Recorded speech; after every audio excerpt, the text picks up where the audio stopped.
Hello, and thank you for tuning in to the Flatiron Syndicate Motorsports Podcast. This show is brought to you by Flatiron's Tuning, your source for any aftermarket or OEM Subaru parts. Be sure to check out our store at flatironstuning.com and stay tuned with Flatiron's Tuning. Welcome back, everybody, to the Flatiron Syndicate Podcast. We're here in the shop. Got a bunch of faces here to show you. We got Tasso, Mike Pettiford's back in the shop, and we got Dylan here as well. And today we're going to talk about sim racing, and well, specifically the inspiration for this was the new Forza came out. There's been a lot of discussion around that. Dylan has got it working on the sim up here in the shop. We've been playing around with it and decided that this was a good opportunity to have a conversation about sim racing. And we've got kind of the panel here runs the gamut, because we've got Tasso and Mike, who are not the hugest fans of sim racing. Dylan, who's likes the sim racing, and I enjoy it as well. Dude. Yeah. Yeah. So, with that in mind, I mean, let's maybe talk about just initial impressions. Like, what are when you think about sim racing, you guys? What are your first thoughts? Maybe Mike, start with you. Oh my gosh, let me try to be objective here. Intellectual fun, but no real thrill. Okay. Is the way I see it. In other words, if I'm gonna play golf and I'm at that little putt thing, right? I'm not really playing golf. I'm in front of a screen and it shows a green, but there at least I have a real stick. Right. This, I don't feel like I have a real stick. Right. Although, to be fair, when I did this, two things. A, I didn't get nauseous, which was good. That's good. And yeah. Second of all, I probably did the best I ever did, although you wouldn't know it because I had the worst lap time of anybody. Right. So, whatever that means. So for me, I mean, it's kind of cool, but it's not really fun. Right. If that makes sense. Tasso, what is your thought around sim racing? It's fine. It's fine. Whatever. Yeah. I think I won. I think I won lap time between us. Yep. So yeah, sims are good. Yes. They're a direct analog to how good a driver is. Right. I think everyone agrees that the best driver will do best on the sim too. So. Right. It's all about sims. Okay. They're fun. I like video games. I grew up in the generation that played video games growing up. N64 and PS2. I loved Colin McRae Rally as a series. Right. I was born, a little later than like the Richard Burns generation of driving, games and stuff like that. But I played Colin McRae Rally, Mario Kart, MX vs ATV Unleashed until my fingers bled. Right. And then did that all night. Woke up the next day and rode bikes or went bombing around the hills or something like that. So I always have a fond. They have a fond place in my memory. Video games do. I'm bad at sim racing though. Like it's I don't. This is something that we've talked about, and I'm sure we'll kind of dive into more here. It's so hard to go from the full immersive experience of driving a car fast, right, to sitting in this nice lobby showroom here, right, and trying to like dial that all in without. Even like the mental process of getting ready and getting in the car resets kind of your brain and your feelings and your sensations and stuff like that. And that's not here, so it's fun. It's fun. Yeah. And I want to talk more about the people that do a lot of it, what they get from it, what's different in their setups maybe that makes it more enjoyable to them. I want to expand this and kind of dig learn into more it about more. it. Yeah, that's the motivation here for this conversation. Because there are people that are having way more fun than we are. Sure. Yeah, I feel like a child, and maybe it's like I was a pretty good skier before I tried snowboarding, and I don't like snowboarding because it was hard to go back to just being really bad at something. It's the same thing. I'm an okay race car driver, and I'm bad in the sim, and so I have to put that out of my head in order to enjoy it. And it kind of ties back into that giving you that stick analogy that you had, Mike, where it's giving yourself the stick with the sim rig is really hard, and it becomes this battle of diminishing returns. Like you gotta have a really good game to begin with, and then on top of a really good game, you gotta have a really good wheel and a really good setup, and at least an Xbox or, a computer to run it. And there's a lot of things that add up to like giving yourself that immersion. And you were saying like you had tried some of those like motion rigs. Oh yeah. There's even those too, which like there's a lot of levels to it, and I think it's really hard to like dial in that like feeling like you're talking about, Tasso. Like when you get in the sim rig, you are getting in the car, right? And to get to that point, you gotta do the $200,000 like F1 sim rigs and stuff like that. Well, the sad thing too, I may be the guy here that has had the most experience in the most different types of sims, because I've done the 4-post $100,000 plus. I've done the multi-screen with the sound in the back. I've done the, and I still suck at all of them. I mean, I had one guy at Laguna Seca, Cadillac had a thing out there, and he was trying to coach me. He didn't know that I had ever driven a race car. Right. And he was really trying to help me. And the more he tried to help me, I was like, dude, this is just not going to work. Yeah. One of the interesting points, just back to what you're saying, Dylan, is when you're talking about a good setup. Well, in the last handful of years, technology has progressed. Like they're throwing more and more energy at this now that there's more and more people that are interested in video games, virtual sports. I mean, there's a World Series for Gran Turismo. I'm sure they're going to do something for Forza as well, where you have all these people from around the world that are like the best of the best. Yep. And the manufacturers of the wheels, Fanatec, Logitech, all these other companies are developing wheels. They're trying to figure out more ways to try and bridge this gap and make the simulation closer to the real thing, as close as they can. And they've made steps. Like what is out now is better than what's ever been. I was sitting here thinking as we were talking about this initially, Gran Turismo 1 is what got me initially, and that was just a thumb controller. And I was trying to think, well, what was it about just playing with the controller, driving a car, where there's no turning of the wheel? It was just pushing the D-pad. What was it about that grabbed me? And honestly, I'm not 100% sure.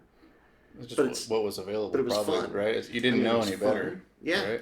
Well, the technology of being able to do anything and have it equate to motion on the screen is the lure, I would say. Yeah. It's like, if I can do this and that car, whatever it is, moves, that's kind of cool. Sure. Yeah. And I definitely remember thinking way back in these days, oh, it feels so real. Like it feels like the car physics is so good. And it's like, but you're doing this. Like how? I collect like old PlayStation 2 games, and I booted up like old Gran Turismo, I think 4 or 3 it was, and I was like, oh my god, like compared to the new Forzas, and like even Assetto Corsa with a few mods, like the feeling is just even, many levels removed from what we have now, what we had before, and it's crazy that like iterative process of like, how can we add more sensation, get a little closer, give you a little more of that stick, like so you feel it, and it's crazy. They're doing as much as they can from a programming side. They're trying to bring in as much data and information and then give the feedback. But maybe let's talk about what is missing. What are these intangibles that are not? I know. Okay, I know. all right. Yes, you in the back. Go ahead. Feel. Yeah. In other words, one of the things that makes truly great race car drivers great is car feel. And that comes from what your rear end tells you the car is doing. Now, of course, there's intellectual interplay there. All of those things are important. But the baseline, at least for me, is feel. Because in a real car, I'm pretty adaptable. Put me in anything, it's like, okay, all right, okay, let's go. Right. Whereas this, it would take me days to get to average at best status. Right. And that, to me, is because there is no feel.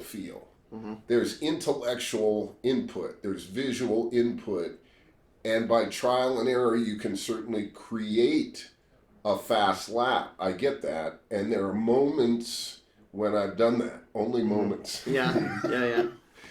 But the actual feel is not there. Right.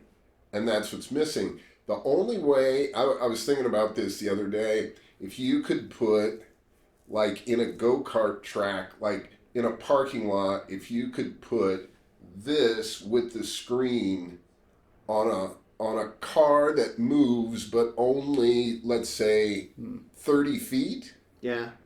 then you could create actual feel. Yeah. Where when you got on the gas, you're actually being pulled back. When you got on the brakes, you know, and lateral, yeah. Right. But it would still be a sim because you're not on a track. Right. That may be the next level. There you go. Well, But nobody's going to do that because you have to actually drive. right. Yeah. And like, you know, like there's those amusement park rides where, you know, Star Tours or whatever, where you're sitting on like something that's a gimbal. Yeah. Where they can kind of do that. It's like it's a 4-post, you know, sim, but like to the next level where it can actually like kind of throw you forward, throw you back, tip you around. Yeah. To simulate some of those, like to kind of fool your brain into like, okay, we're going on a dive, and it like throws the rear up, and your brain for a second there's like, whoa, but you're just sitting in a chair. It's like that would be like the next step from even that, where there's actually a little bit of actual motion. Right. You know, and that's where your subconscious, you would get those motion cues that you actually get in the car. And I would say visually, not even just feel, there's a lot to be desired. You know, playing on a flat screen with just the TV, you know, you've got a very limited viewport. You're kind of dialing in, like, my field of view. Do I want to see the side windows? Do I not? Like, how do I actually want to read the car? Yeah.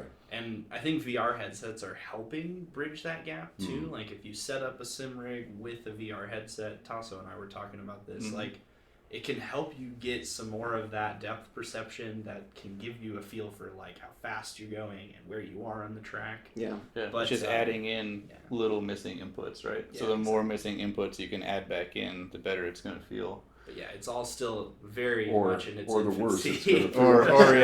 or you get motion and sick. that's the now issue you're with really VR. nauseous. Is a lot of times you'll have like a good VR setup where like visually you're seeing things that work, but your motion doesn't translate. Like I've been in, you know, sim rigs in VR, and you're driving, having a great time, and then all of a sudden you spin out or you like hit a rock and like the car gets upset. But you're just sitting there and you don't feel it. Your stomach goes for a loop. And that's you're like, I'm about to flip. Oh, wait, actually, I'm not. I'm just sitting here. And now you want to vomit. Hold on. Yeah, gotta throw up. Yeah.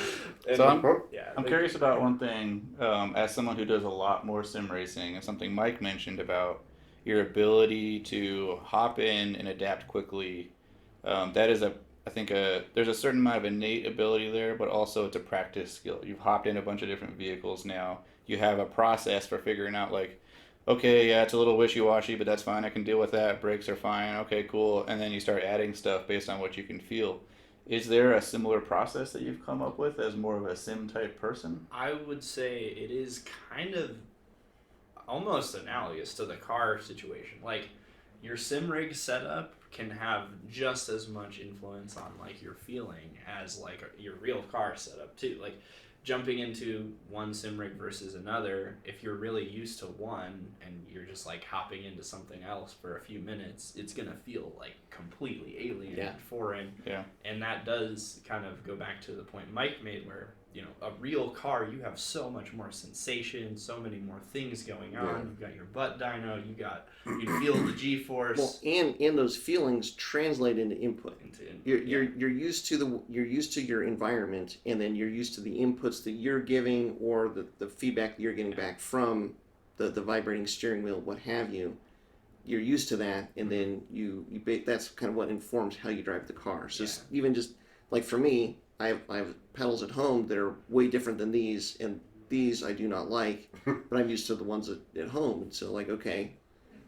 And I would say there's kind of probably a similar, like, you know, parallel with sim rigs where like once you've tried a ton, it'll help you feel more comfortable. But even with this one, I found that like getting comfortable with it requires a lot of fine tuning, a lot of time just spent oh, this is what the wheel is Yeah. trying to tell me at Yeah. this moment when I'm like losing traction. This vibration in the pedal is actually telling me like, oh, my rear wheels are losing traction. But they're all so different. It does take that like time and interpretation and like practice of like just spending hours in there, like figuring out the weird inputs they give you. I would imagine though that the top sim drivers in the world would be that adaptive.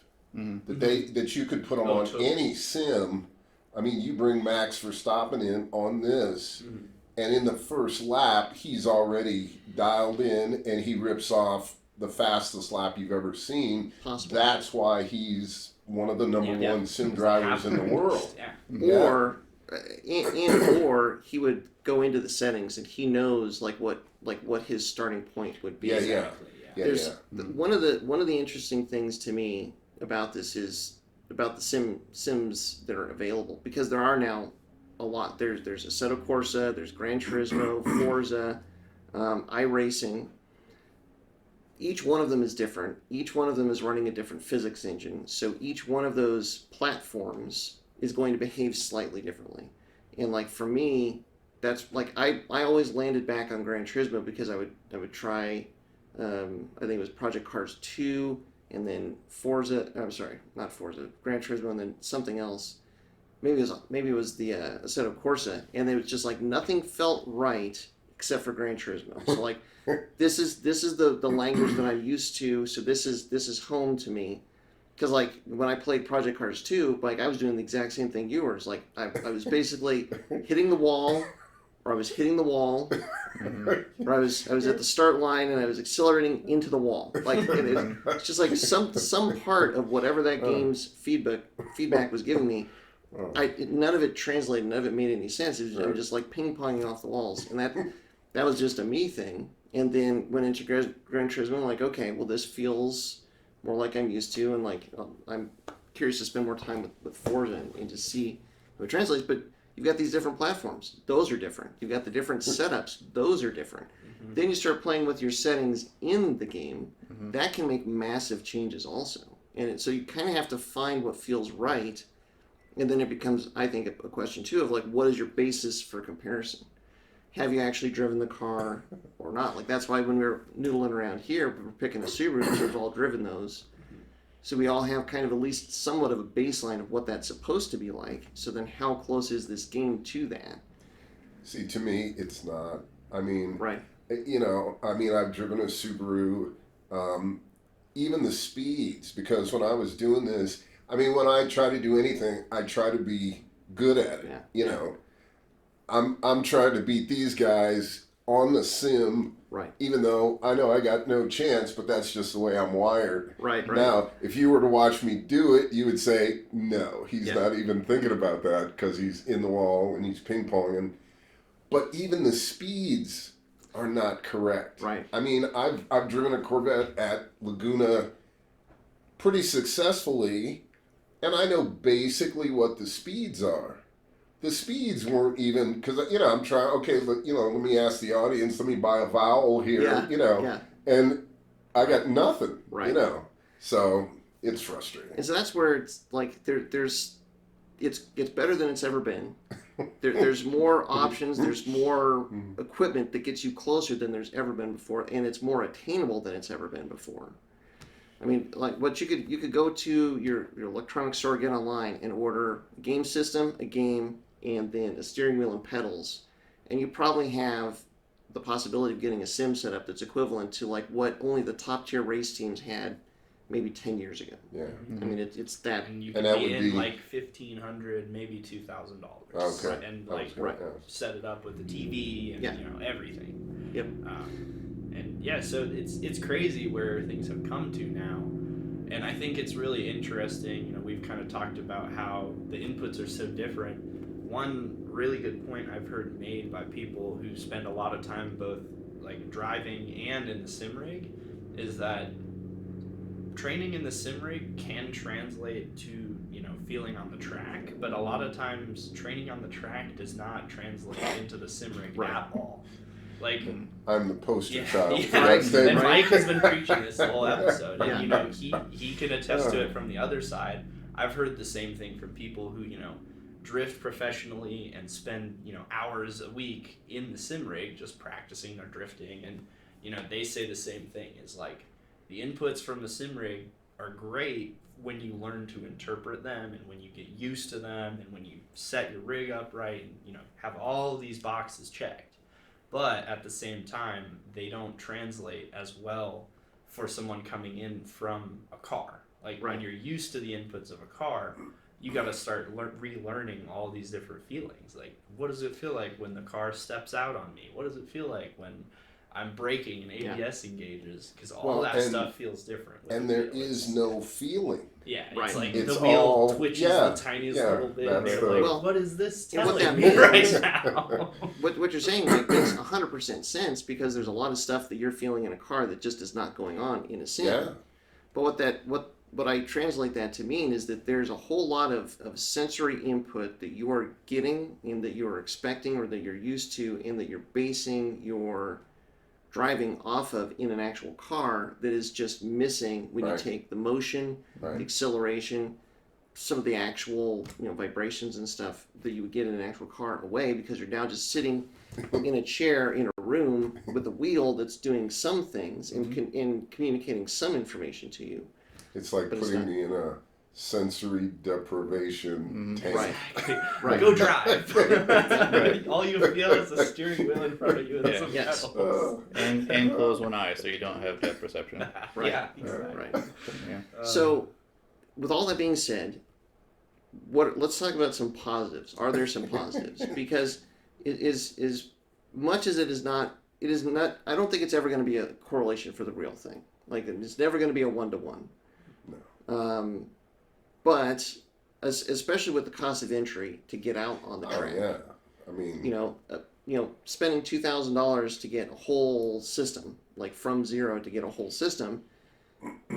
Can there be some things that are beneficial if your ultimate goal is to get on track and to drive at speed and or to ultimately compete? Like, I mean, the illusion for the money is the benefit. In other words, for $2,000, I mean, you can't get a car. I mean, you can, but it's for $2,000 to be able to race with Max Verstappen on iRacing for real. right. Not real racing, but you're in your living room. Sure. I mean, that's kind of cool for $2,000. Sure. Even if you get your butt kicked, okay, I got my butt kicked by Max Verstappen. Right. I can't say that. Right. Right. And then you can turn around and just keep on doing it, which is really cool. That's one of the nice things about the sim rig is consumables. You're just paying for power, and then maybe a few little bolts and wear pieces. But I think like even just at the core level, you can explore different ways to drive because there's Forza that's driving on tarmac, and now a lot of these games you've got driving on dirt. There's rally specific games, like if you want to play around with rally and what that's like. There's games. And they're so wrong though. I think the asphalt it's- physics is way better than dirt physics in video games right now. Sure. Still, Well, because asphalt is more straightforward than dirt. I think there's way more variables. Yeah, with dirt. and dirt in itself changes so much, even in the course of one corner. Versus in asphalt, there's a lot of nuance to asphalt. The better I've gotten driving on tarmac or asphalt, the more I enjoy it because there actually is a lot to that in the feel and in the pedal and the wheel and your butt and all that stuff. But like that, I don't like the current crop of rally games. I like I was saying, Call McRae 2, I think was my favorite rally game. And going back to it, it's not as accurate probably as some of the stuff nowadays. But I think that comes into what's the benefit of sim rigs? It's fun.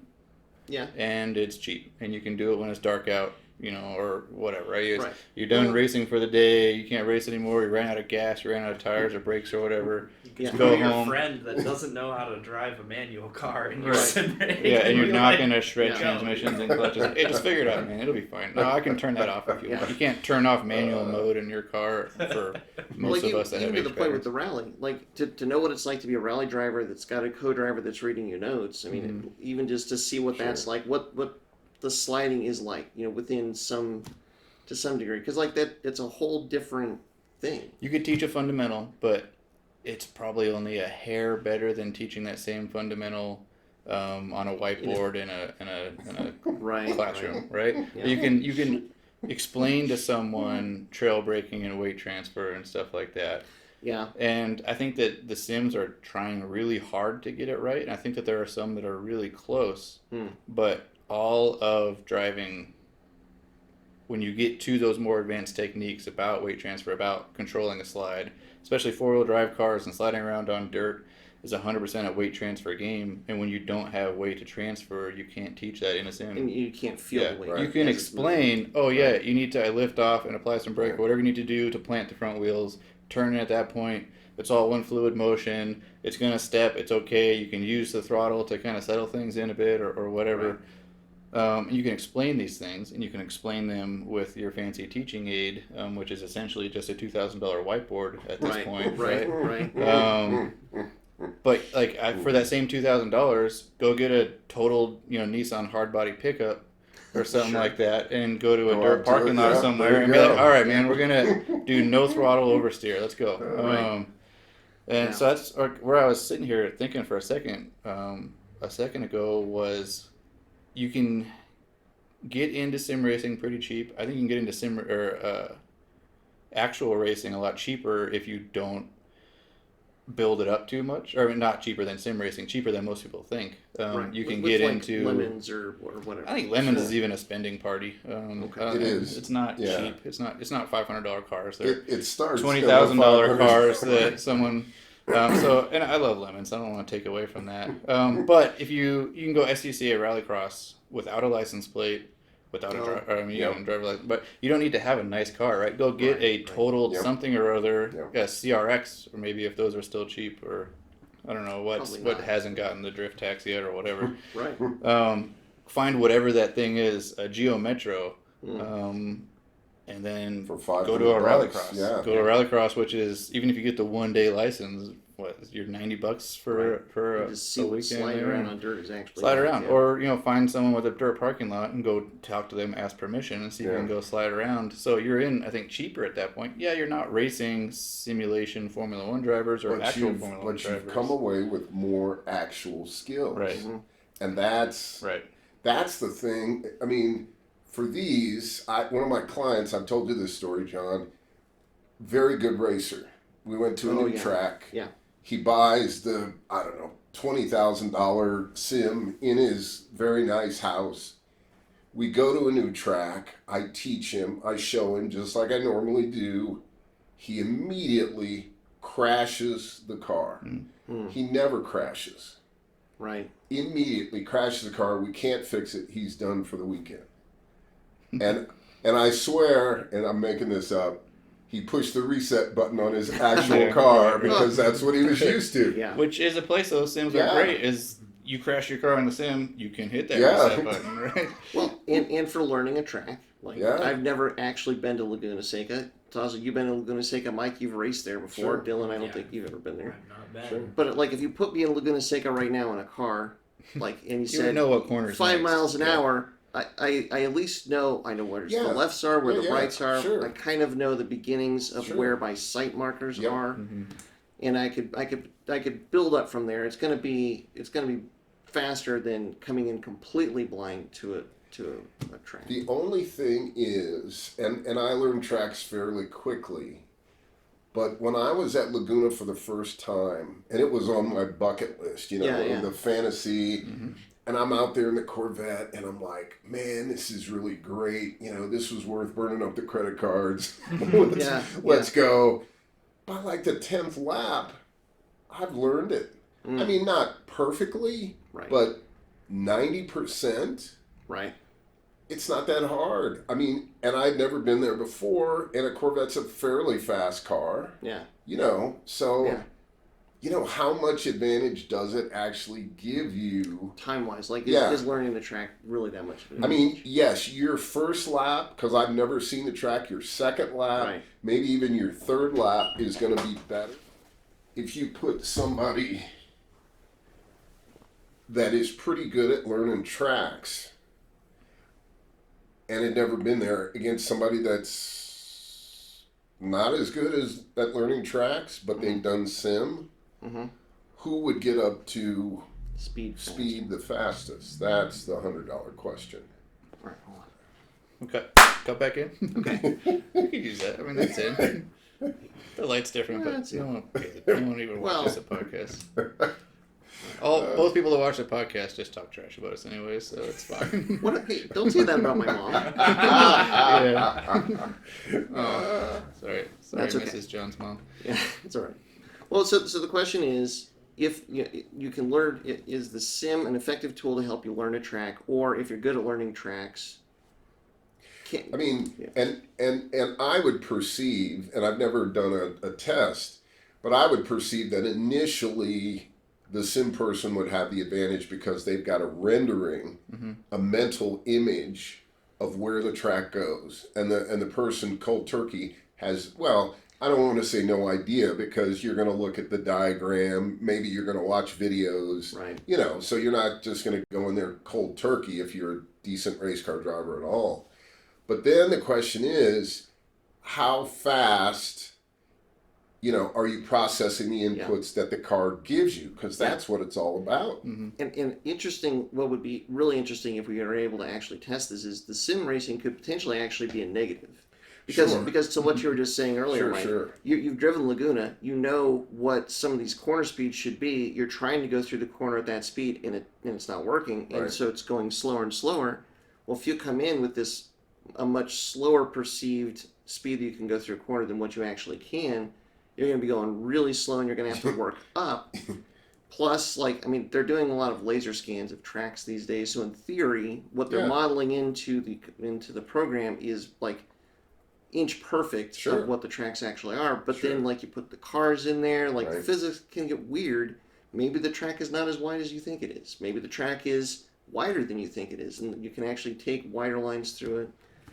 Well, and the downside for me is, there's sections of Laguna Seca in the vet where the hair on the back of my neck stands up, and that's where I know the limit is. Right. Whereas if I do enough sim, the hair never stands up, and then I get in the car, hair doesn't stand up, zip, off I go. Yeah.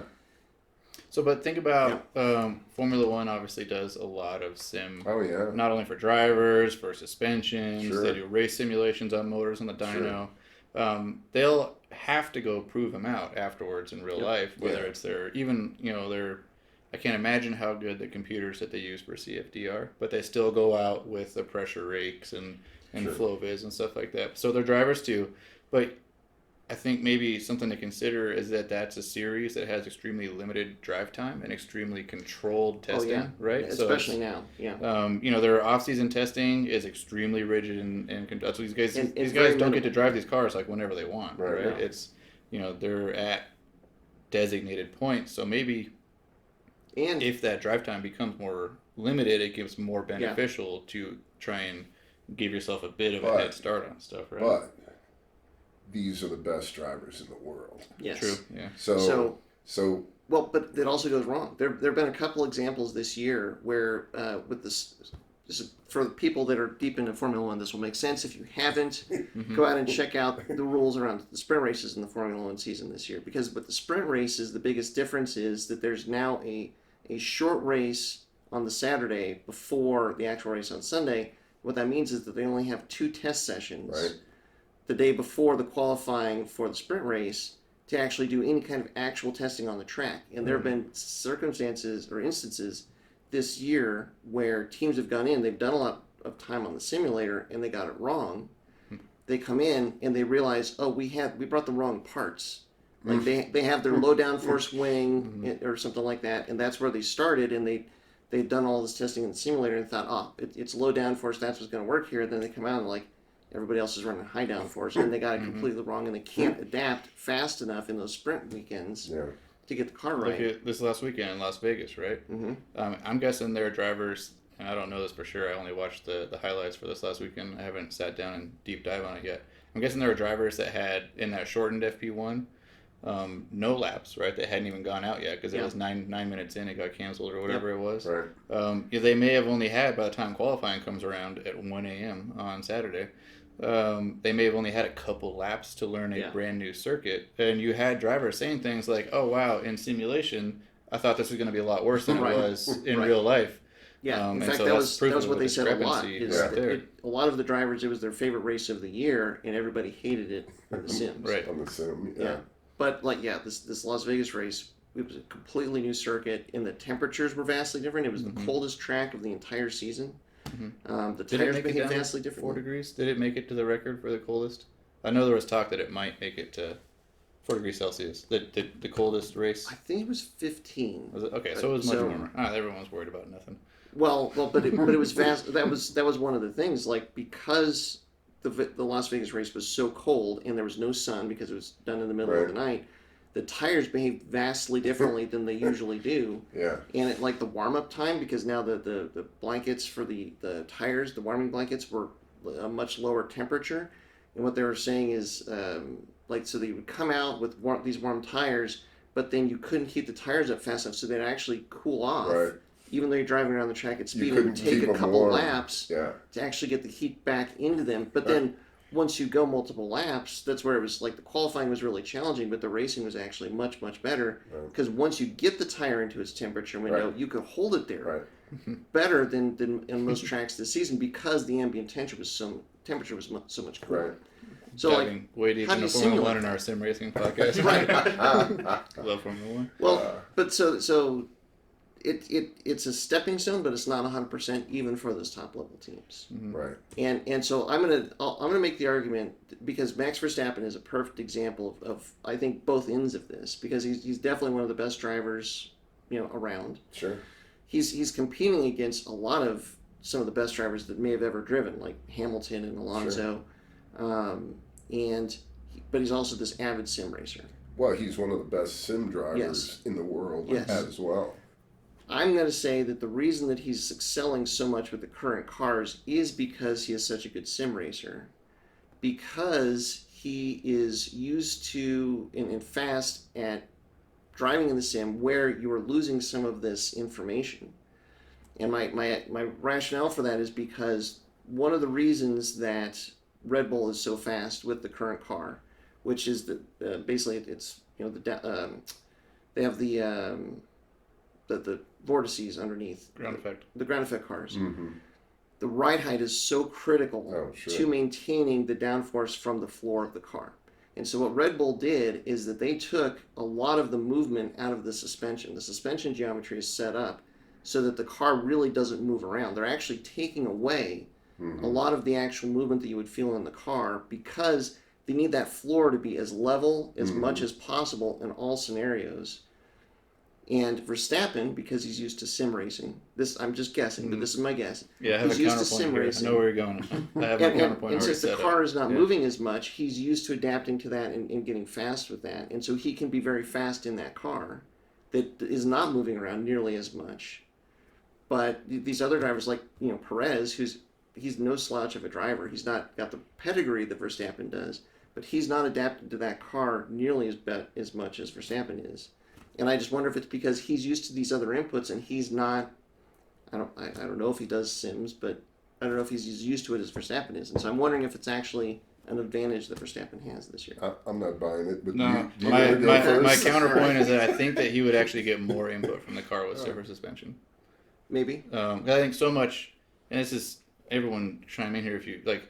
The feeling of tire on ground, whether it's a slick on asphalt or a gravel tire on gravel, you can feel, or I can feel, like exactly what that is doing. Whether it's driving down the highway and I can feel every little crack and every kind of thing in a street car, Or out on gravel, I can feel the pebbles rolling out from underneath the tire as I slide across them, or that transition on a blue groove, and now I can feel the tire deflecting on blue groove. Right. And I think the stiffer the car gets, the more that gets transferred into you. Like the less power assist you have in the steering, manual brakes, I think, are an amazing thing for driving fast because there's nothing in between your foot and the brake pads, essentially, right? So you can feel the road through the pedal with nicely set up brakes. Because that's all transferring in. The less stuff you put in between you, and ultimately driving is all about manipulating contact patches, right? So the less stuff you put in between you and contact patches, the more feel you have, and the better you're able to read that limit of grip, which is driving fast, right? I'm going to say, and that sounded really great, by the way. So that's the soundbite right there. But any top-level driver can adapt. Yes, direct feel is better, but if you've got a car that's got artificially light feel and you're a top driver, you can adapt. Sure. And it's irrelevant. Ultimately, yes, but within a pretty wide range, it's irrelevant because you can adapt to that and go just as fast. Now, if it's way outside the boundaries, then yes, it's an irritant, and then you got to get that fixed. But if I'm applying 5 pounds and I'd rather apply 7 pounds because it feels better, any of the top drivers can adapt to that. Sure. And that's going to be, I would say, an irrelevant piece for them going fast.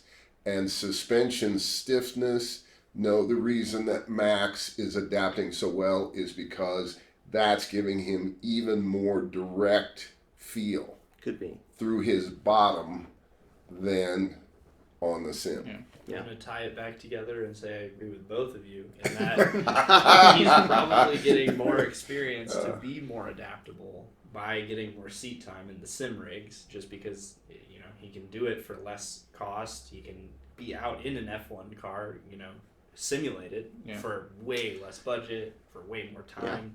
And it probably ties back to both. Like, he is really adaptable, and then practicing that adaptability in sim rig and in real cars gives you just that high level of performance. Right. And I would guess that at Max's level, he's very familiar with how the sim feels. Sure. And he's very familiar with how the actual F1 car feels. Right. And how these two interplay.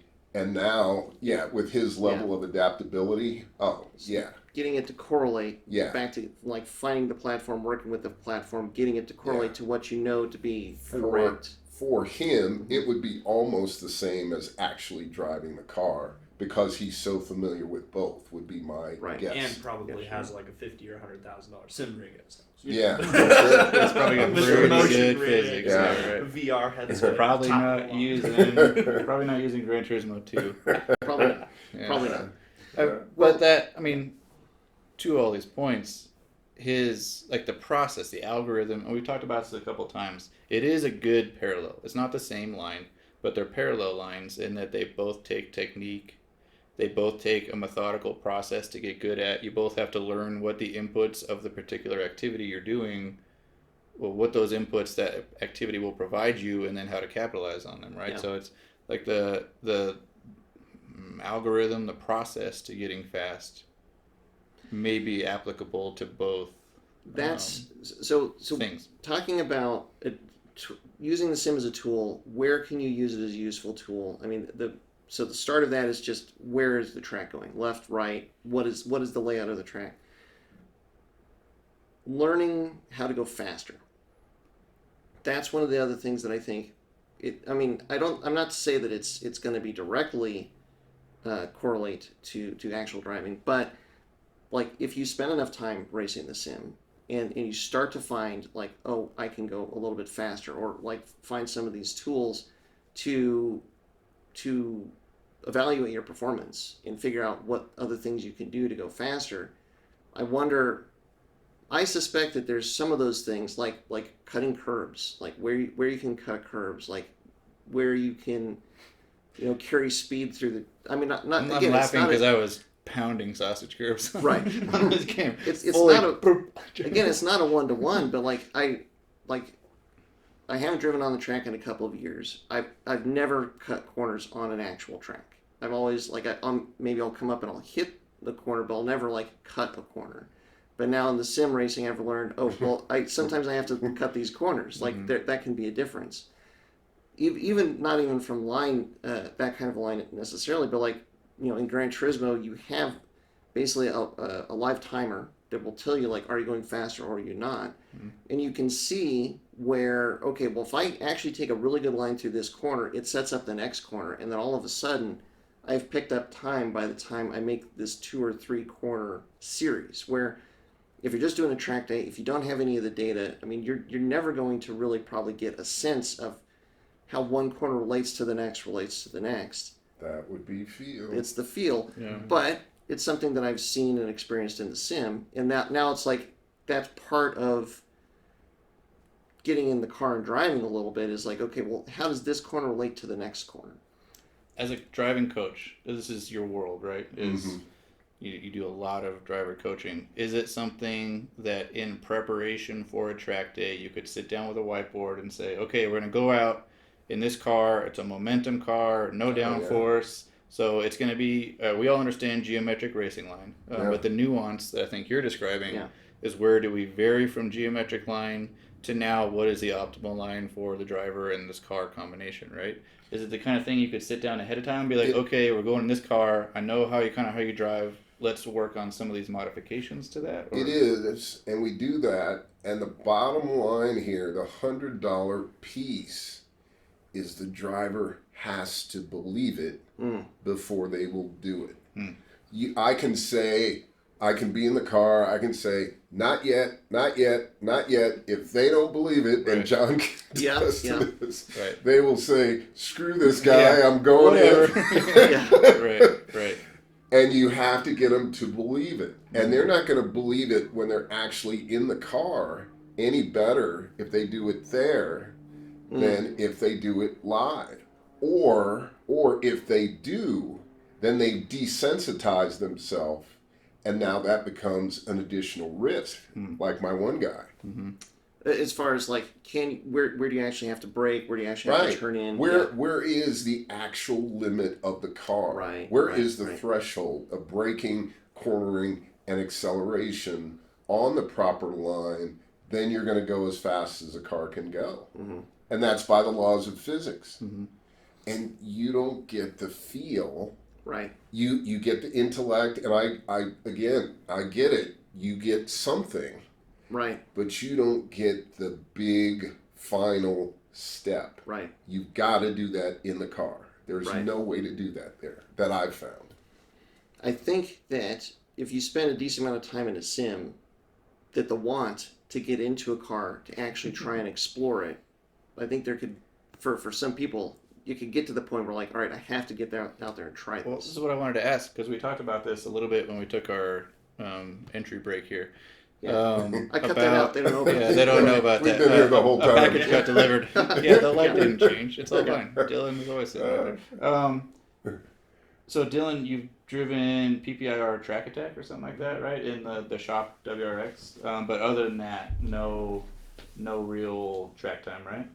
Do you have the burning desire to fire up the credit cards and plunge into the abyss? I definitely do, and I would say that I think the sim rig has kind of given me so many choices as far as like what you can do for driving, and it gives you a little taste of the intellectual side, like we were talking about, of all of those pieces of racing: rally, drift, time attack, whatever you're trying to do. And I think it can give you a really good idea of like getting into that and like what the steps are, what you're going to do in a track day.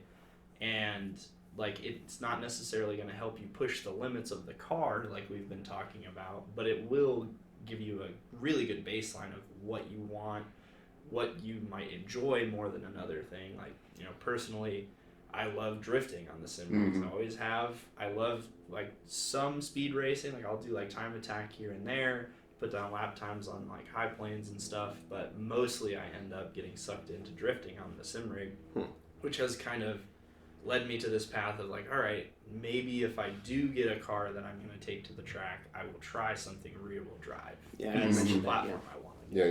And I think that's one cool thing I've gotten out of sim racing is like, I've tried a ton of different stuff and I've sort of found what I liked, and it's pointed me a little in a direction, which when you first get into like cars in general, that is one thing that I think a lot of people struggle with is like, what do you even like? Mm-hmm. What do you want to do with your car? Like, do you want to go race? Do you want to be a rally driver? Do you want to drift? Do you want to be a monster truck driver? Motorcycles, right.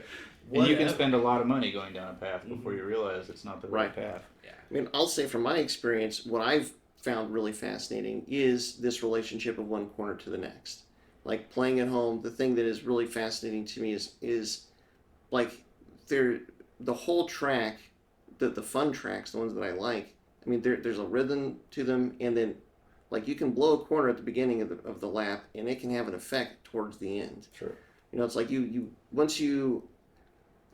I mean, for me, I've gotten to the point where I'm sort of quick. I mean, I'm not one of the fastest guys, but I'm okay at the game.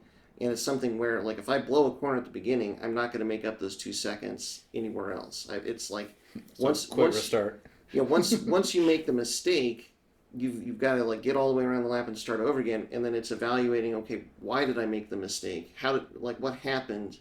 Can I then get through that corner and then try and string together the lap? And that's fascinating. But in the sim, the conclusions that you come to may or may not be true. Right. Because it's not going to be actual speed. It's not going to be actual longitudinal or lateral G. It's going to be whoever programmed that visually, did you read it right? Well, and true. That's a different thing. But so then to me, where it's become really interesting is the tools that I have, like as I'm going around and turning laps to try and go faster. Okay. Yeah, Racecraft. I think that's what it is. Yeah. Did I brake too late? Did I brake too early? Mm-hmm. Did I there's so much of the turning point that's so key, because if you do that initial sequence of the corner correctly, then that's where your exit is right, because you hit the apex, you're able to get on the throttle and carry the speed out. Braking a little bit too late, carrying a little bit too much speed, not being able to turn in and hit the apex, it's just like all the puzzle pieces fall off the board at that point. And so it's like, what tools do you have to use to try and find out what you did wrong in this corner to get the corner right? And then once you get that first corner right, what then translates into the second corner? And then you use those tools over again to try and figure out, okay, well now how do I take the second corner correctly, and just building up basically a data set of how do I drive around the whole track that way. It's I'm not saying that all the tools are right and all the input is right, but my theory is that the tools could be applied and tried in I think I agree with that. You said tools and inputs. I think those tools are correct. That's Racecraft. Yeah. The inputs obviously are very different. Yeah. And that's kind of what we've talked around, I think, for some time now, yeah. in so many words, is like there is stuff to be gained. There are techniques, tools, processes to be gained from sim racing, but it will never be an analog because it is not analog, right? Right. Well, and what I wonder too is, I'm almost certain that this is the case, is that you get a sense for what some of these tools are that you can use to evaluate a corner. Then you go out in a real car on a real track, and you have like these intellectual tools, these visual tools maybe, but then you find other tools from the car itself. And like what is the feel of the brakes? Like, can you feel the traction in the tires? Can you feel the body roll, the movement of the car? That you could add them to your toolbox so that you can then, reevaluate the corner in a different way. Correct me if I'm wrong. You're talking about learning a foundation from the sim and then expanding that foundation in real life. Is that what I'm understanding you to say? Yes, but even just as fundamental as realizing that there are different ways that you're using the car, even just from a braking point and a turn-in point, that will make a difference. It will make a big difference. And then from one corner into the next, like how you take that first corner will then set you up for success or failure in the next corner. Just fundamentally knowing that it changes the way that you go into that corner. And I think sim rigs and games in general tend to have an interesting sort of insight in that regard. Like, when you're teaching someone on the track, you're not necessarily going to have the like millisecond by millisecond lap timer that's like perfectly accurate that like a game has while you're out in your practice session or whatever. You might. Actually, you can. Yeah. Well, you can. I know you can, but you might not always, right? Like, Right. At the for, beginning, it doesn't someone matter. Practicing, you just hop in and click a button and want to drive, like start the car. It's kind of interesting how the sim rig can give you a little bit more access to data and like access to racecraft practice. And potentially just how the lap strings together. But yeah. But what I tell people in real racing all the time is if you're trying to learn the craft by buying one of the The data apps on your phone and you think you can do it by yourself because the app will put together the best lap and you can it's an illusion because you will never feel what the limit of the car is because that's not what that app does. Right. Yeah, and a lot of people don't know that. They think that if they practice every day at high planes and they look at the app, that they will be just as fast. And that's absolutely not true. Yeah. And I think it's because that data needs context. Well, it needs a reference of this is the limit by the laws of physics. And it doesn't tell you that. Right. It'll just tell you if you're going faster. Yeah. But it doesn't tell you necessarily why, and you won't necessarily know how much faster you can go.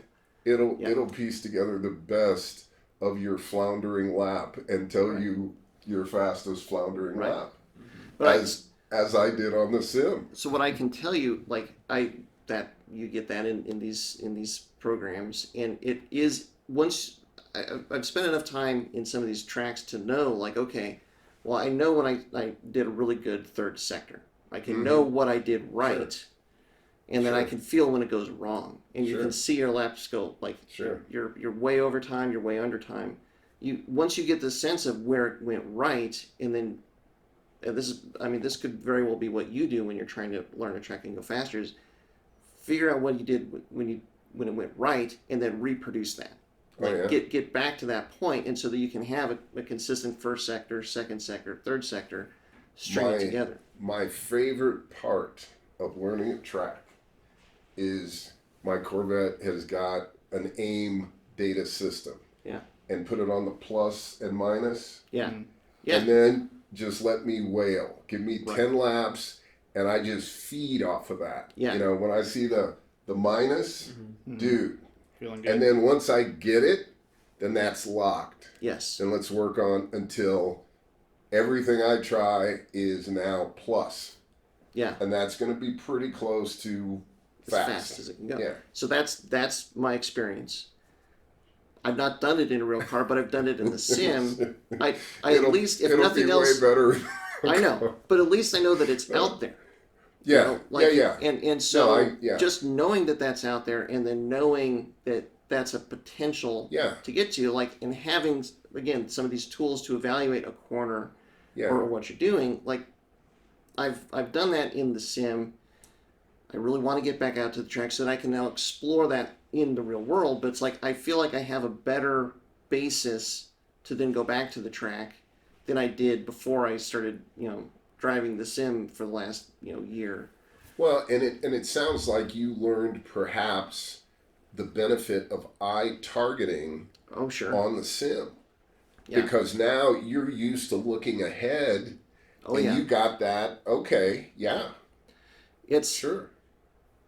Yeah. And that would be a benefit, of course. Yeah. It's never going to be perfect, but I think like to think of it as a tool, and like, yes, they're fun games, but like if you think of it as a tool and how can you use the tool? I mean, I think that there's definitely ways that you can use that to progress or to at least find out what things are out there, because as far as like driving, learning ways to apply stuff in like a real car too. I think you were saying, it can teach you in the sim that the way I change my path through this corner changes my time. The sim rig it's already recording the time through that sector automatically and kind of doing a lot of things in the background.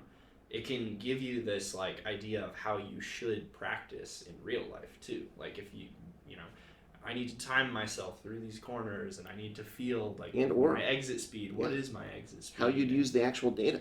Yeah, it like it's giving you data. So if you actually had the data in real life, you have now. I would say you'd have a sense of, okay, now how can I interpret this? How can I use this information? You've kind of practiced at using the information. Now you got into the real world, and you'd have a little bit of basis for comparison to use the information. I think that you've got to have. I don't even recommend data for somebody that's just starting. Sure. In other words, I'll describe it this way. Data is most beneficial in real life when you have 3 great drivers that are within a second. Sure. Racing identical cars. Mm-hmm. Then you can literally go, oh, okay, in turn 4, John is going faster, and this is why, and all of the drivers are of the caliper. Oh, okay, well, we can all do that. Okay, bam. Instant benefit for everybody. Now, the other side of that is if you're 5 seconds or more off of what the car is actually doing, and you're thinking that data is going to help you, that's an illusion in most cases. You need somebody in the car next to you saying, this is how you do it. Okay, switch places with me. Feel that. Okay, now you try it. Not yet, not yet, not yet, now. Now, right. Yeah. Word. Yep. Yep. Yeah, I was thinking about that back when I used to race downhill mountain bikes. You would frequently, in practice, do like laps with a buddy or with a teammate or something like that. Sure. And so you would try, like, hey, after that road gap, you take the inside, I'll take the outside, and let's see how it goes. Yep. But that's really only beneficial if both riders are at a place where they're able to ride each of those separate lines at a level where it indicates which line is actually faster. Right. Otherwise, you might just find out which rider can ride which type of line better or something like that, right? You've got to have skill levels fairly equal. Sure. Yeah. But what you said was you're not going to get any, you don't recommend it, you don't think they get any benefit if they're not within 5 seconds. Would they still get some benefit? It's just that they may be creating band-aids or bad habits or bad stuff like that. Yes, let me clarify. Let's say that we go out, we've never done this before. Mm-hmm. Okay, I've done it before, you're new. We do a time when we start off, and your lap time is 20 seconds off of mine. Mm-hmm. Now, I can give you the phone app, and you can practice, and you will take 10 seconds off that time all by yourself. Mm-hmm. Yes. Right. I will stipulate that. But then you will get to a place where every time you try to go fast, you'll lose control of the car. Mm-hmm. And that's because your basic sequence, your foundation, is not correct. It's not in harmony with the car. And you probably learned that on your own by not knowing what to do, but it still made you faster because we started at 20 seconds off. Mm-hmm. And now, even doing it technically incorrectly with more intensity, we've gotten to 10 seconds off. Okay. Well, having had the luxury of taking a lesson with you, Mike, what I can tell you is you might, by yourself with the app, get 10 seconds faster. But you might be completely overusing the car and pushing too hard to get there. Yes. And so this is the thing, I think, especially with the Lemons racing, frequently you have teams with very wide ranges of driver skill within that team, right? Sure. And frequently, it's not the guys going fast that are the ones that are liable to crash, right? Mm-hmm. It's generally the slower ones because they're driving above their limit because they know the limit's actually higher. I should be able to go up there. But their limit hasn't been raised to the same limit of what a better driver might do in that car, which is where you get that overdriving, as a result of either pressure or overconfidence or whatever. Because this is another thing I was thinking earlier when you were talking about optimizing your lines in the sim racing. Generally, and this is my experience, when I'm trying to find time in a lap or on a course, hill climbing or something like that, I'm working on my braking points and not braking too early. That's generally, especially with the consequence of a cliff edge or something like that, right? Sure. I'm generally working my way in from braking too early. Which is why you're still But, there. which is why, so far I haven't fallen off a cliff. Yeah, there was that one. But, we will talk about that. Yeah. But, knock on wood. Yeah. But in sim racing, something we all did here today, and something that those drivers that know that faster is possible, even if they don't know how it's possible, their skill's not there yet, we all overdrove. We all broke too late, or braked too late into a corner. We all, found the sand on the outside. On the throttle too much, on the throttle too soon, lose control. Because I think when there's not a consequence or something like that, when you're aware that more speed must happen, but not sure how to get there, right. You overdrive, right? You brake too late. I think that's where I think it's just an interesting kind of a thing to observe there. Consistency, right? So all right, so you have this person that you leave with the data, and they're off there driving, and they've taken 10 seconds off. So they've done a 210. Right. Okay. How many 210s can you do in a row? Well, they can probably do. I'll give them the benefit of the doubt. Well, but here's the thing, and the number one thing, the difference between a good driver and a great driver and an unbelievable driver is typically from turn in to apex. Okay. Everybody can come out of a corner. From apex to exit, 90% of the people can go full throttle. Okay. Yeah. That's not it. Right. But braking late and not over slowing, right, carrying the speed into the actual limit, and then getting on the power earlier than everybody else, that's where the magic happens. And having the feel for coming on the throttle. And you are not going to learn that by a phone app. Right.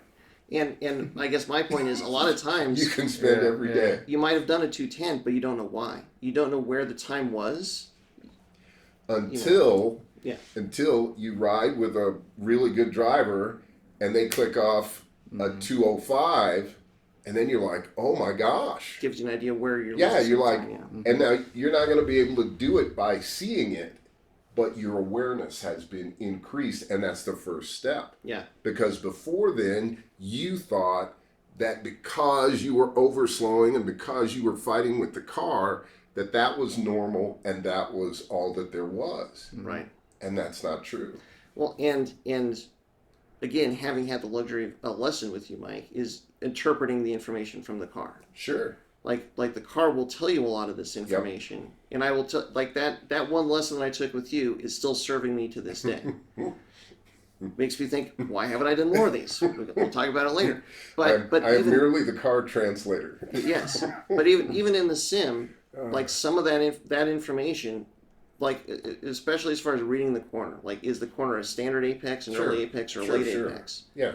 All of that is like it's still in my head when I'm driving around in the sim as much as it has been when I'm driving on the track.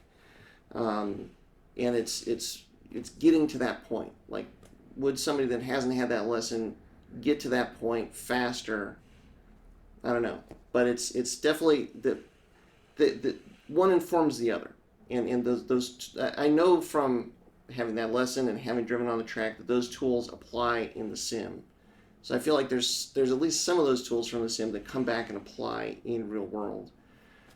I think like we were talking about and dancing around a bunch is like there is a lot of racecraft basic ideas, like learning that there might be a different line to take through a corner that you can learn from the sim. But like Mike has gone back to, learning the limits of the car you can only do in real life. In a car, you have to feel it. And so there's so many things that you can take from a sim to apply to going out to your track day. But like Tasso said, in the sim, you're backing off. you're able to go wreck into the wall. On a real track day, you better not get too confident and do that on your first lap, because you're not going to learn much that day. Right. Yeah, I learned braking points in the sim by... Oh, shit. We'll find out. And earlier that back to the early point, like without the information, sometimes that's the only tool that you can use. You have to like overshoot, and bring it back to the point where you realize, okay, this is now my breaking point. It's you don't have any other information that you can glean from the sim, because the data that's coming out is so limited. You just kind of have to fail and back off to the point where like, okay, well now this is what it is. Yeah, I'm sitting here thinking, as a result of our conversation, it might have put more words to one of the things. In general, I enjoy the sim. It's fun. I like anything that's fun. So yeah, it's fun. But like the thing it's just kind of lacking is like one of the things I enjoy so much about driving cars is that interplay of all those physics, right? You know, that the interplay, like that breaking point transition, that subtle slide that you're hoping to get right based on the surface and tire you're on, and all sorts of stuff like that, right? And if you don't quite have that feeling, it's like it's a big thing missing in the experience of driving. I think, right? Why are we doing this again? Right? Well, and it's still fun, right? I enjoyed sitting here and razzing with friends about like oh man, you're really setting in your ruts through that gravel trap lap after a lap. So so it's fun. I enjoy it, right? But it can't be. I think this is maybe my summary point here is. Can't be a replacement for it until there's a way to simulate that little dopamine, serotonin, whatever you get when the car just sets in perfectly, and you're like, all right, good one. Right? Dylan's laughing. I think I know why. What? Why? I was just going to say that just reminded me of some really funny videos I've seen of people setting up sim rigs with like hyper real motion simulators where like you crash and like your wheel like hits you in the chest or something. Man. It just has a little thing that just clobbers your head if you hit it's real, Tasso. Your sim rig just exploded. Little fist and you dazed a little bit, Link to your bank account where every time you crash it just deducts money from your bank account. Gives you a real concussion instead. Yikes. Well, that is not what I was thinking. What I was thinking you were going to say, the answer, Tasso, is if you spend enough time to get good on it, you do get all that. So because when I play Gran Turismo, when I hit it right, thing. It's not the same. Is that true though? I mean, because you've driven obviously, and you're the perfect person to ask out of this quartet here. Is it as much fun as driving a real car? Even though, yes, okay, you've never raced, I get that, but are you having as much fun as I am winning a race on this? I would totally agree with what you're getting at in that, no, it's not the same dopamine hit. It's not the same adrenaline rush, for sure. I would kind of give you the counterpoint that, like, it is so much more accessible that, like, it's important to get that baseline. And like I was kind of alluding to before, like, it'll teach you a lot. It'll let you learn what you like. It'll teach you some really good tools to apply to like a real car. But ultimately, the real car is that next level. Like, the sim rig is only, the diminishing returns of trying to bridge that gap of like, how real can we make it? Can we get the physics better? Can we get the motion It's almost more fun if it's less realistic, maybe. Right? It's true. Like, there's kind of an element of that where for a lot of people, the sim rig is more just for fun. And, it's better to just jump in, have an easy arcadey experience, and then... Like, I really enjoyed Need for Speed Most Wanted, too. Like, the one with the M3 in the intro kind of thing. That was a really fun... I mean, I had a lot of fun, playing that. Like, the moto games nowadays are getting more and more realistic, and you're using both sticks to try and somehow simulate, like, what your body is trying to do on a dirt bike and stuff like that. But MX vs. ATV Unleashed, because it was my friends, after a day of riding, we would go back, we had our PS2, and we would sit there and crank out laps looking for that last hundredth of a second. And the soundtrack was fun, and you're doing whips. But you're reliving your riding experience. It's not supposed to be a replacement. So it's fine because it's fun, right? You're still immersed in the culture and social aspect of all these things that we enjoy doing, right? And I think part of it too is I'm spoiled, okay? I get to do this all the time. Sure. Yeah. So coming at it from the other side. Yeah. It's like No, not and- having that money or like No, time and or it's just credit, it's not money. But anyway. But I remember back, like when I had a McDonald's hamburger when I was a kid. Right. Man, I thought a Big Mac was the best eating that there Delicious, was. yeah. Dude.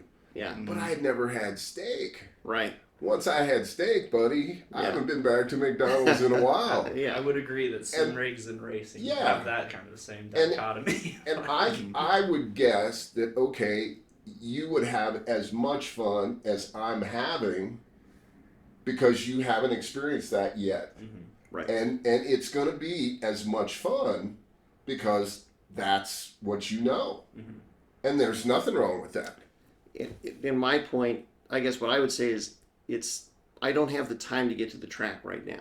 Like my life in just what it is, like I cannot get to the track, but I can get to my basement and drive the sim, for 30 minutes at a stretch until the family is like, where did he go?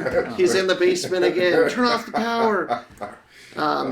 So I can, it can feed. There's the nothing wrong want, with that. but it can feed the want to get there, and then having the success in the sim makes me just want to get to the actual track all that much more because I've scratched the itch a little bit, but I know what the actual thing is like. But yes, you can get the little bit of dopamine from like I put it all together. I qualified. I was in the top 8,000 in the world. Sure. Like, and, like I'm going sort of quickly here, Right. and I want to take that and try and apply that to the real world. So I think, like for me, it really does feed one into the other. But yes, they're totally It's different like things. parallels that aren't necessarily on the same level. Like Yeah, the yeah. hamburger Did to you the have- steak. Yes. Did you have Yes. as much fun at the track attack as you have on your lunch breaks? I Even would out say it is different. It's like, in the drift sim and my lunch break, or even just trying to like put time together, you have a lot more freedom, right? Like in a real race event, there's so many more pieces that you have to Sure. be focused on that the sim rig kind of does make it more fun in some regards because you're not worried about Right. tires. I'm Right. not swapping brake pads. I'm Yep. not doing any Yeah. of that. Yep. I'm It's just not 100 degrees go. out. Yep. how do I get faster? Which is really awesome. And Yeah. like that side of it can be great. Sure. But I think, like we said, it's like a stopgap, it's an intro. It's like if you really love that feeling of like, oh, I made it faster on these corners, like the sim will give you that drive, like John's saying, to take that and go to the track and find that in real life too. Which it totally does for me. Like it's, driving the sim rig all day is fun, but I would love to just go drive at a real track all day too. It'd be way better. Does anybody have any statistics on how many sim racers go on to actually race percentage-wise? I'm aware of one in a movie. That's Right. funny. Yeah. Well, and then there's a One lot that of just came those, out, like, yeah. there's a lot of those videos now where they're like, oh, put the sim racer against the pro driver, and there's right. been a lot of that. So, But I wonder how that's a many of good those question. folks, because there's and actually two genres of those movies now. One genre proving sim racing is just as good, and the other genre proving that sim racing is not at all the same. And every one of them comes into it with an agenda, and they are able to prove their agenda like very That good. was the very Gran good YouTube. Turismo movie. Yeah, so I'm talking Which about more one like was it? YouTube stuff or whatever. Oh, The okay. Gran Turismo movie, I Okay. haven't seen it yet. I still would I like thought to. it I'm was aware of pretty the good. story. Yeah. Just from when it happened in real life and stuff, and it's Well, and I mean that's don't- that Nismo Driving Academy. That's an interesting. That was their premise. That was the premise. Yeah. It's like, okay, well, these guys that are fast in this game, I bet you that there's some of them. But I that wonder you if put they them would in have a real been car just as would be good having not done the sim too. If you took the amount of sim time they had and put that in a race car instead, Oh, dude. and obviously, Yeah. huge amounts of like accessibility differences, Yeah. right? It would have been Yep. massive for this kid to have 20,000 hours of drive time experience before even trying out. But Yes. is it just because that kid had good feel, good methodical approach to finding speed, A good natural instruction, natural ability? Yeah. Or Yeah. is it because of the sim racing? I wonder. And if that's across all these videos, all these, whoever media house on YouTube has done one of these as well. Like, there's too many variables to really look at this data. I would say that just like there are people that are born with perfect pitch Mm-hmm. and can sing perfectly without a lesson, Right. there are people that are born with perfect feel. Mm. And if they do sims, okay, they've already had perfect feel. Mm-hmm. And then when they get into a car or a motorcycle, they're going to have perfect feel. And that's a huge advantage. Yeah. Yeah.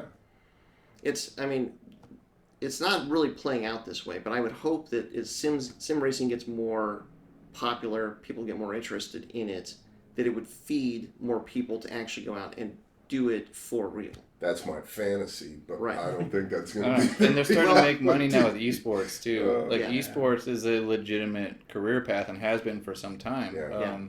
And so does that reduce that want to transfer over It and does. reduce interest in physical motorsports because electronic ones are so much easier and more relatable? I mean, this is the thing I always complained about in downhill racing is why didn't we make money? I was a pro and I couldn't have done it for a living. Yeah. Well, this is junk. Well, yeah, it's because there's no money in the sport to support pro athletes really other than the really, really high level. The counter argument to that is some of the YouTubers that I follow that play, Gran Turismo and Forza and whatever, like what they're now doing, the guys that have been around for a handful of years, is they're now getting into real cars. Like they've got the income from their YouTube channel. Sure. That they're now actually getting into Which cars. is a weird Okay. shift, right? In Yeah. terms of Yeah. what's the ladder look like now if you want to be a pro race car driver? It's become a YouTube sensation and then you Well, buy a race car. Well, yeah, That's- have it's- some means of supporting Yeah. this racing car. Right. Have it, I guess whether just to it's- say, it is a ladder. Like if It you're is a really ladder, good at yeah. if you're really good at driving a sim and you're really good at YouTube, Do you know the percentage? it's not high. Yeah, It's not- because it's I not would ton of- think that if I'm making all this money by doing sim, Stick with it. why would I do Yeah, racing? yeah. I mean, like I know a guy, you know. for example, who was doing a sim racing channel and like all kinds of YouTube stuff, and he tried to get into competitive drifting, and within like 2 seasons ended up being like, the budget is just too much, like it's not worth the travel. Yeah. And, like I'm not able to be in the car as much as I want to be. And in it's the harder. car. Right. Yeah. Which that is one side that I think the sim rigs don't really show of racing, and they don't do a good job of that, of Mhm. like Yeah. the fight to actually go out and compete in something with a car is way more than what you would imagine How just many- from How hopping many on sim rig Forza. guys Yeah. are a week into grinding sound deadening off their car in 0 Oh, degree yeah. garages, thinking about that 5 minutes is going to make all the difference in their we've been up all series. night working on the Right. car. Right. Yeah. How many Right. times have you cross-threaded an imaginary lug nut? Oh man.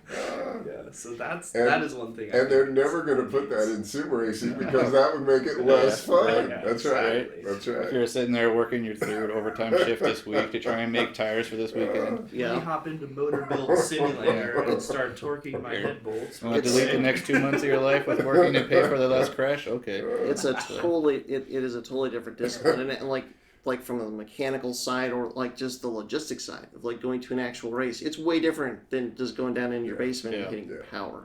But it's also fun, right? I mean, this is where they're different, but they're both fun in different ways, Yeah. right? Yeah. Like it's, Yeah. I enjoy the slog and the travel, and when Abby and I drive out to Hill Climb together, we're stopping get a cup of coffee, and we stop. Sure. Every time we go to Rangeley, we stop by like Rifle Falls or something like It's- that out there. Honestly, it's like that's the flip side of this. That's the opposite side of this. Is like if you're actually going to be successful in doing it for real, there's a whole different skill set that you don't even know exists yet Right. until you actually go out there and try and compete in an Right. event for real. That you're completely blind to if you're just doing it on a simulator. yeah. Well, and the other thing is the racecraft on the simulator compared to real racecraft. Yeah. Come on now. I know. I mean, on the simulator, I can't even tell where the fender of my car is. No, I thought I right. went through the guy, and I still had apparently Right. 2 feet. Right. You know, And if so- you hit him, that's not that big a deal. And it's- Right. How bad of habits are you learning here? Yeah, right. That's true. Man, screw this guy. yeah, bam. Yeah. So Yeah. Man. I agree. They're both fun. They're both different. I don't think sim is going to feed a lot of people into real racing because real racing is number one, way more expensive and way harder. Sure.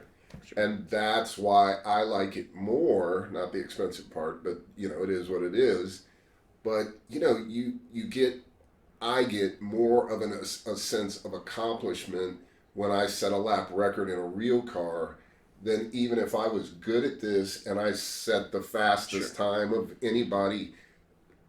I mean, and I'm spoiled. I stipulate because I get to do it all the time. But it's like, to me, it's like, it's not as satisfying. Right. Even if, you know, I can fantasize that I was good at it. You know, I can imagine that even though it's not true, still it wouldn't give me the satisfaction. Yeah. So it's to each their own. Definitely different disciplines. Yeah. Yeah. And this goes back to that point we said earlier of like going from sim racing to driving a car often is amazing and people love it. And you know, someone who trains in a sim rig and goes to a real car, they will almost always find ways to perform better going into the real car. Like, Sure. oh, I can learn these new inputs. There's Sure. this new thing I feel. Sure. Yeah. And it's way harder to find benefit from the sim rig when you already have a lot of experience in a car. Yeah. Like with that experience in the car, you're just used to so many things that you would have to spend thousands and thousands of dollars to get in the sim rig. Right. Even that is still just an approximation. Right. It's Yeah. not like real. So I think at this point, with us having covered this as in depth as we have, We forgot to review Forza. It's pretty good. Pretty good. it's all right. Yeah. Yeah. It's better than, you know, the previous Forza Motorsport Yeah, it's played. the most accurate Forza I've ever felt. Sure. That's fair. Well, My car is in the last one. With Oh, a simulation of our livery is in the so last is the Pikes Forza. Peak car. Yeah. Yeah. Well, let us know what you think in the comments. Like, right down below. Tell us what you think. Do you like driving The Sims? I What should have was said your this lap way time earlier. around Laguna Seca? On a stock S209. On stock Are you gonna edit S209, those what in? can be read? Or on Yeah, those? yeah. Are you going to edit them in or whoever? I'll throw them in there somewhere. Yeah, okay. Cool. Because I did win, so. Yeah, you did. Make sure everybody knows who's Of king of course. this Right, cast. Let's go. Yeah. Okay. Let us know what you think in the comments. So, follow Tasso, OTC Racing, on YouTube, social media. Mike, Go For It Services, Go For It Racing on Facebook. GoForItServices.com. Sorry. Number 4. Yes. And, you know, Flatirons Tuning, you've already found us. So, thanks for liking, thanks for subscribing, thanks for your support as always. And until next time, stay tuned with Flatirons Tuning. Thanks everyone for tuning in to the Flatiron Syndicate Motorsports Podcast. Once again, we'd like to let you know that your support is what makes this show possible. Be sure to check out our online store at FlatironStuning.com for any of your aftermarket or OEM Subaru parts needs. And as always, stay tuned with Flatirons Tuning.